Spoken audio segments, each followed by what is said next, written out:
Сегодня переговоры с Джорджией. Возникает реальная угроза голода. Россия со своей стороны предпринимает максимум.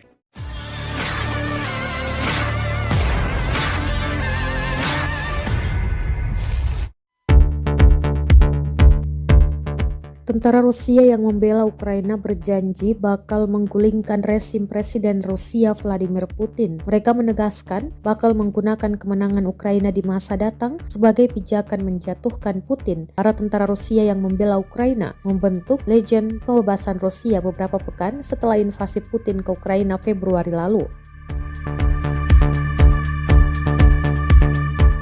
Menurut juru bicara unit tersebut, ratusan tentara Rusia ikut terlibat dalam beberapa pertempuran dalam intensitas tinggi di Ukraina Timur. Juru bicara unit berjuluk Kaisar yang menolak mengungkapkan nama aslinya, mengungkapkan bahwa Legion itu kini memiliki unit tempur yang lengkap di Ukraina. Mereka pun berharap pada akhirnya akan membentuk garda depan revolusi baru Rusia.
Terima kasih sudah nonton. Jangan lupa like, subscribe, dan share ya.